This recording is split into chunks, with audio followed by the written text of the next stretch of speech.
Very good evening. You're watching Plain Speak. I'm Akanksha Swaroop. Now, the deportation of dozens of Indian illegal immigrants in the United States is neither surprising nor unprecedented. But today, it led to a massive uproar in both houses of the Parliament. It's little surprise that External Affairs Minister Dr. S. Jaishankar, while making a statement on deportation of the Indian migrants from the US in the Rajya Sabha, said that the centre will take exemplary actions against human traffickers. Now, over the past few years, the US government has intensified its immigration and customs enforcement ICE operations to identify, detain and even deport individuals without proper documentation. For instance, between June and October of 2024, last year itself, the Department of Homeland Security reported that over 160,000 individuals had been deported on 495 international repatriation flights to more than 145 countries. That also included India. So it's clearly not the first time such an exercise has taken place. However, the manner and timing should be cause for concern for New Delhi. To begin with, these deportations coincide with a major crackdown by ICE spurred by Donald Trump's swearing in as the US president in January this year. He has made illegal immigration his #1 priority. Not to forget, the use of an army aircraft signals the expansion of the crackdown under Trump administration, one that indicates that the US does not intend to be challenged on this policy.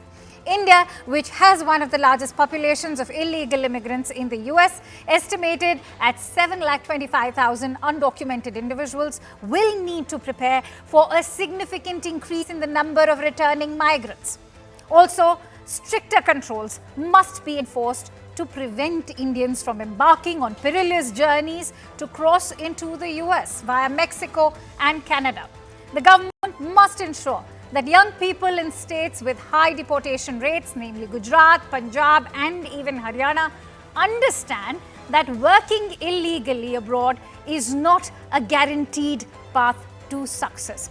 Let me now present some data and facts for you. The deportation of 104 Indian nationals from the US has indeed sparked significant political fallout in India. This comes after the deportees were seen handcuffed and chained while on their way to India. Several opposition MPs today staged a protest in the parliament premises.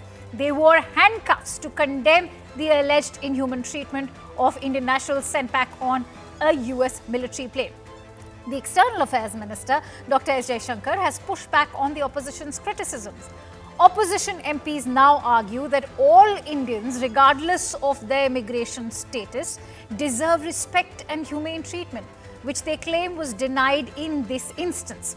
On the other hand, External Affairs Minister Dr. S. Jaishankar has clarified that handcuffing and other security measures are part of US policy for deporting illegal immigrants. Opposition has alleged that the deportees sent to India in inhumane conditions, as they claim that the deportees were allegedly subjected to handcuffs, even leg chains, and long hours with limited access to even basic amenities like toilets. While External Affairs Minister has emphasized that every country has a responsibility to accept deported nationals, especially those who have overstayed visas or entered illegally, opposition parties have raised the question of why the Indian government has not spoken out or taken action against the alleged mistreatment. On the other hand, the External Affairs Minister has countered oppositions and their charges, saying that government is working to ensure that no mistreatment occurs during the deportation process. The opposition has sharpened their attack by saying that the deporting individuals in this manner stigmatizes them as criminals, even though they may not have been involved in any serious crime. While External Affairs Minister has claimed that India is engaging with the United States authorities to address the treatment of deportees, ensuring that the deportations are carried out as fairly as possible. Opposition has also added that the images of handcuffed individuals have raised alarm as they are worrisome. On the other hand, the government has also reiterated its stance on discouraging illegal migration, signalling that the issue is not just about individuals but also about enforcing laws and promoting that it should be promoted as far as legal migration is concerned. But remember, the Dunki route to the United States has been a long-standing, well-practiced method used by many individuals seeking to enter the US illegally. So what are these Dunki routes? They refer to the various complex and often dangerous pathways taken by illegal migrants from India and even other countries. Let's take you to the key Dunki routes to the United States along with the associated costs. First is via Canada, as you can see on your screen. The visa is acquired on fake university admissions. The visa is acquired on work permits as well. Immigrant stays at Canada's border for months on end. And then immigrants are sent across the border on foot over to the United States with an estimated cost of 80 lakh rupees. The second route is via Turkey. In fact, the UK visa is required and on work permit. Immigrants then enter Turkey with an e-visa, where immigrant lives in Turkey they in fact go ahead and spend 90 days over there. Immigrant then files they in fact go and flee to Central American countries. They stay in these Central American countries for a week to up to a year. And then the agent moves the immigrant to the United States, which is their final destination with an estimated cost of 80 to 90 lakh rupees. And the third one is via Latin America, African countries as well. Immigrant first reach springboard countries, which includes Dubai, Malaysia or Indonesia on valid tourist visa. Immigrants then fly to African countries. They stay in Africa for a few months and they fly to Bolivia, Guyana, Ecuador and even Nicaragua. The immigrant takes a traverse and they in fact traverse harsh terrains to reach Mexico. Then they cross over to the United States on foot through forest and even water routes with an estimated cost of 70 to 75 lakh INR. The deportation of Indians from the United States has been a significant issue, with the number of deportations fluctuating over the years, as already been indicated by the figures that have been provided from the ICE annual report of 2024. So here's what the numbers were in 2019. 1,616, which in fact raised to 2,312 in 2020, an increase influenced by the pandemic-related travel restrictions and heightened enforcement. In 2021, we saw the number dip to 292. What caused this significant drop? It is likely a result of the pandemic restrictions that reduced flights and slower immigration processing. It again raised a little to 2022. In fact, it came to 276. The trend still remained low, with the ongoing pandemic still affecting the possibility of a shift in priorities under the new administration. Now, in 2023, another spike took place and that stood at 370. There was a slight increase indicating a return to normal deportation practices after the pandemic years. In 2024, 1,529 marked a sizable increase in deportations, possibly due to renewed efforts in cracking down on illegal immigration, as well as an overall rise in immigration enforcement. And so, the question that we are now opening to our guests as far as US deportation is concerned, is this going to now sour Indo-US ties with so much pressure now building up within Indian domestic politics? We'll open that question to our guests in just a bit.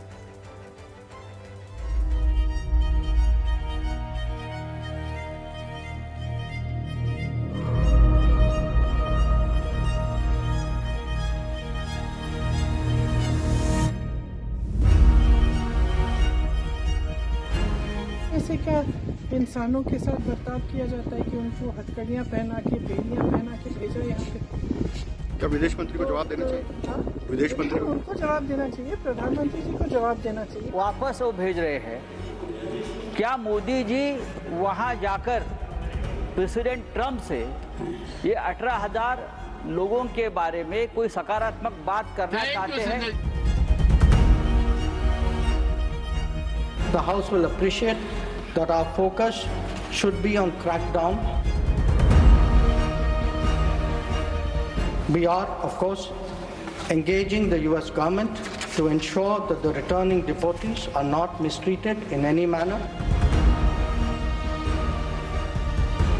उन्होंने ऐसा treat किया, हमें एक जंजीरें बांध दिए, जैसे हाथों में जंजीरें और पैरों में जंजीरें। लेडीज़, बच्चों जो 18 साल से हैं, 18 साल से ऊपर हैं, सबको जंजीरें बांध।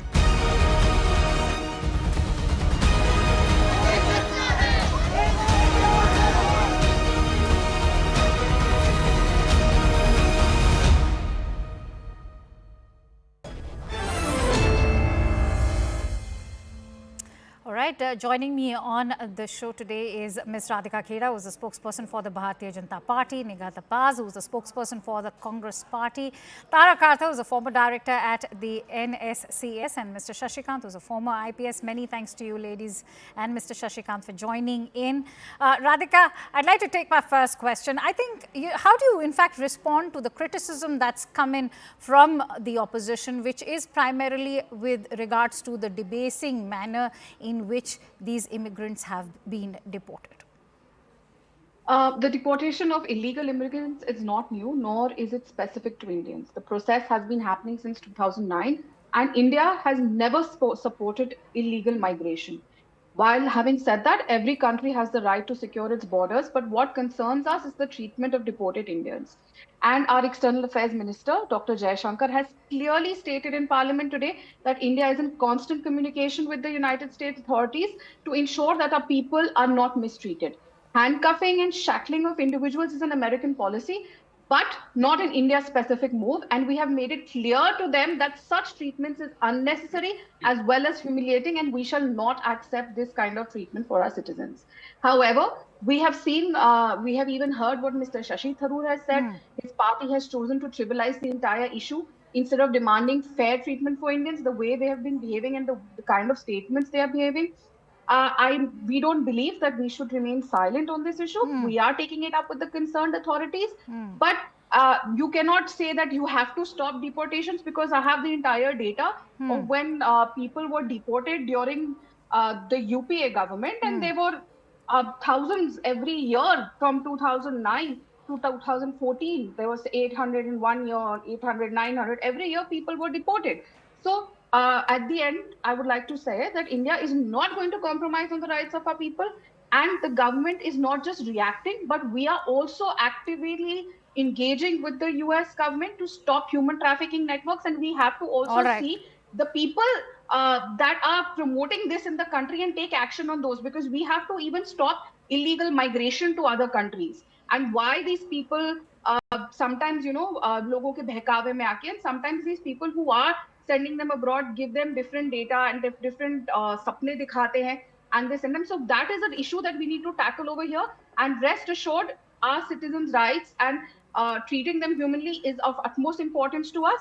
But the Congress party needs to, show some respect and handle things tactfully and in a way, and show that they stand with the country. Rahul Gandhi and his team needs to stop fighting against the Indian state. No, and why just the Congress party? In fact, other opposition MPs, the likes of Sanjay Singh, in fact, have said that the External Affairs Minister sounded like the Foreign Minister from the United States. So perhaps it's not just the Congress which is going to be asked. But Nighat, I want to ask you, as far as the US restraint policy is concerned, it's been very much in place since 2012. In fact, the ICE had approved handcuffing and even leg irons way back in 2012. Why raise it now?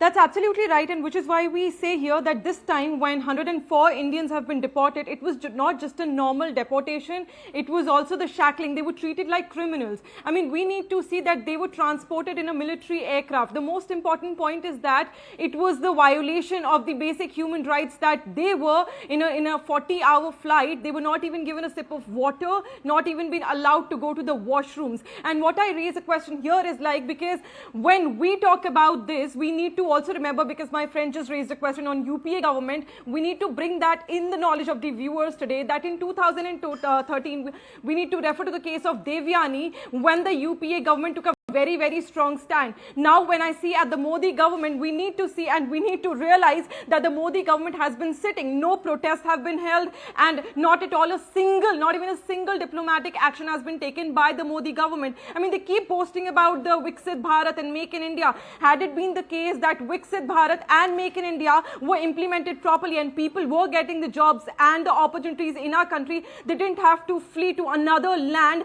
illegally. Most importantly, we need to also also realize in past 10 years, had it been the case that the unemployment rate did not hit the low of 3.2%, the people did not have to, the youth of the country, the youth of India did not have to be forced to fly to you've raised a US. pertinent point, Nigat. Nigat, you've raised a pertinent point, but I'll have to make that intervention because you're factually going wrong.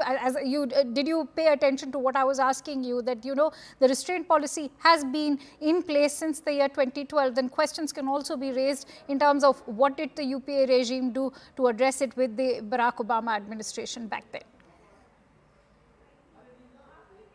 Akanksha, which is why 2014, since 2014 we have Modi government in power. Yeah, that's exactly when we see Modi government's karyakartas, the Bharatiya Janata Party's karyakartas raising high their voices on the Trump's win. We need to understand that what kind of international policies do you give out to the youth of India, and what kind of the solutions you've been giving for this such problem, because it is not a one-day problem. I'm going to give Radhika a quick 30 seconds. We have to know that what Modi government has done. Radhika, I think the fact is that the opposition is also raising the underlying causes in terms of why is this illegal immigration happening, why are Indians fleeing the country abroad. I'd like you to come up with a quick rebuttal before I go to the other guests. Yeah, the Congress party, its leaders and their spokespersons have to stop trivializing this issue. This is not about political friendships. It is about a legal issue that has existed over a decade, and it cannot be handled by merely protesting. That's not the way the Modi government or any government should be handling the issue of the inhuman behavior of a country by sending the way they are sending them out, not letting them go to the toilet, not giving them water. You don't protest in your own country for that. There are ways of handling it diplomatically, and we are in talks with the US government. I am talking about a diplomatic reaction. I did not interrupt, ma'am. Let me complete. I don't think you need to interrupt. I listened to you very calmly. Nigatji, please, that's not the way. Please don't behave like Rahul Gandhi. No, you have to answer about a diplomatic action. Nigat, I'm going to give you 30 seconds. Nigat, I'm going to give you 30 seconds, please. Action and not it just is very sad that Rahul Gandhi, whether it is in Parliament, they interrupt the Prime Minister, and when we are talking over here, their spokesperson interrupt. I'm running short of time, This Radhika. is not the way Point taken, Nigat. I'll give you time to let's calm down. Yes, please finish your point, Radhika. Yeah, thanks. So, like I said, it's not just about political friendships. Things have to be handled diplomatically, and they are being handled at the level with the authorities. And we are raising strong concerns about the unnecessary humiliation of our citizens. But it is a US security policy to handcuff illegal immigrants before deportation. But why did they behave so? The kind of treatment that they gave, that is something that is of major concern to us. And friendships is a separate thing, but you do not handle these issues by protesting. I will repeat that. Maybe that was the UPA way of handling apne desh mein aake protest karo, but that is not how an international dispute is sorted out. All right, Nigat, I'm going to come to you. Tarakatha, I want to quickly bring you in. Is it even fair to draw comparisons with the ill treatment that was meted out to Devyani Khobragade during the UPA regime? And of course, Dr. Manmohan Singh had taken it up. India had also issued various reprisals against US officials back then. But is it not a case of comparing apples and oranges when you are comparing the ill treatment meted out to a diplomat on one hand versus the case of illegal immigrants and their deportation? You're absolutely 100% right. Devyani Khobragade's case was a violation of the Vienna Protocol. It was a violation of the bilateral agreements that exist internationally. So you had every right to protest. You had very strong grounds. This is, let's be very clear. These people, much as I feel terrible for these people, they are criminals from the US. According to our laws, our Immigration Act, they are criminals. So they are in a different category. Immigration Act doesn't allow you to just walk away from this country. You need proper papers. So having put that on a bracket, I want to raise one more thing. The shackling, any pilot, any aircraft, which is having a bunch of people, out of maybe 100 are fine people, but out of that, if one turns violent, then you have an air safety issue. You cannot do anything. So there is a need to keep them under some kind of restraint. You cannot fly out people like this. It's not easy. But having said that, if they were not given water, etc., that is inhuman, that is horrible, but this is the ugly reality. And Tarakatha, who are we to check the United States, or can we? if you are going to refer to Vienna protocols, I'm also going to ask you, are we in a position to check the United States for using that military aircraft? Comparisons are also again being drawn with Colombia and how in fact Colombia declined to entertain that military aircraft. But look what they did. They slapped Colombia with 25% tariffs. Yeah, see, there's no two ways about the fact that President Trump is sending his political message. Using military aircraft, sending them out, and the fact that the customs authorities tweeted this in public, that Indians are being sent abroad. What is the necessity to do that? You're following your law, follow it, and why blare it across? This is not a good thing they've done. In the way they've done it is bad. But like we said, using military aircraft is 10 times more expensive than using a normal aircraft. So what he's sending a political message. What can you do? Absolutely. Nikhat Abbas, I did see you raising your hand to make a point. Would you like to make a point over there before I go to Mr. Shashikant? Yes, of course. It is the economic hardship, the rising of the inflation, the unemployment and the inadequate response of the government, which is why we see what is happening today. I mean, we need to understand the reality that why do people have to fly to another land to look for jobs and opportunities? They are being lured for the jobs and opportunities in a foreign land. That is the reason that this, completely justifies that India lacks the opportunities and jobs for the youth. I mean, we, just bringing back the old conversations by Radhika Khera would not help. We need to know that where are the 20 crore jobs? Had it been the case that they had offered proper jobs to the youth, people wouldn't have to flee. All right, let's hear what Radhika has to say. Radhika, I think the issue of unemployment right is that why have the people to travel abroad just because they're not getting the jobs, the opportunities, and those people are in debt. But let's not forget that this can't be just an issue about unemployment. You could also have some criminals trying to flee from their criminal past. That is also one concern which is currently being addressed by the IB. I'm just adding to the information here. But Radhika Khera, that is absolutely fine.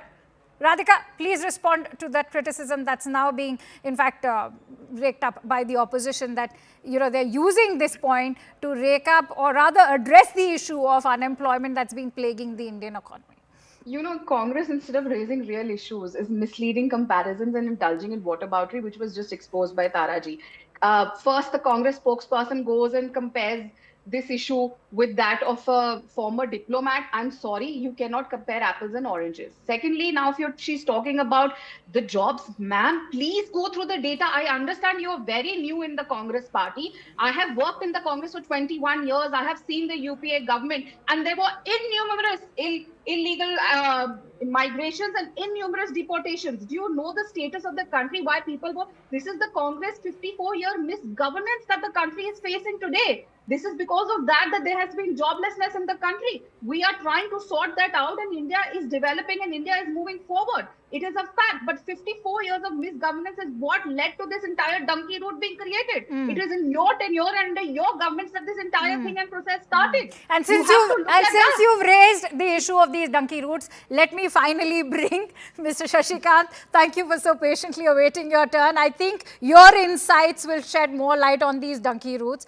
As somebody who's been the ex-DGP of Punjab, one of the states with the highest illegal immigrants, I think you'll be able to shed more light on how this mafia is in fact operating throughout the years of your career. What is it that you observed personally, especially when it comes to these rackets operating out of Punjab, and what are the state governments doing about it? And I don't just mean the Aam Aadmi Party government, but also the past Congress governments over there. Yeah, this Dunki route and the illegal activities, the migrants have been there for decades now. Somebody was saying, rightly saying that Indians have been going abroad for last God knows, 40, 50, 60 years and getting settled there. That's why there are so many persons. Yes, the problem in Punjab is that somebody was saying, talking about unemployment. Yes, there are terrible. Unemployment is there. There are no ways. Then drugs, all sorts of things. And the worst thing is that what we have, a notion that we have the great American dream. Somehow or the other, these guys who are selling and these travel agents, etc., they have been selling this thing. They've been traveling it to the villages and telling that, if you want your future, the future is the United States. We have done this thing. We have sent so many persons. And these guys, you won't believe, in Punjab, about 1 acre of land, it costs about 30 to 40, 50 crores even. So they just extract the money from them and they send it through the Dunki route. I'm sure that you recall that how the guys who were going abroad, the boat was sunk.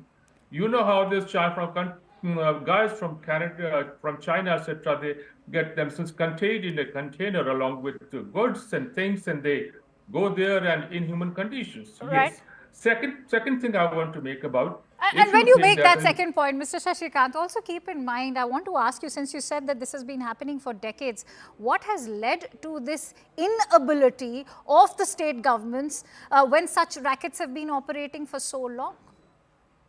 Well, everybody just had been sleeping because the travel agents, they pocket the money of police guys, politicians, and also all that so-called columns of democracy. They give money left, right, and center. No actions taken against them. All right. When I was in service, I had formulated this law also as far as these travel agents are concerned. Yeah, the law is there. The give 5,000 rupees and get an agency, etc., but nobody is bothered about it. And yes, talking about what has been happening in the United States, rest assured, in the United States, if you talk of human rights, I don't think human rights exist in the United States, whether you talk about Indians or any other foreign citizen or even Americans. All right. For no reason, they took out the gun and they'll shoot and everything. You know, the guy who was killed and some cop had pressed somebody's neck and he just succumbed.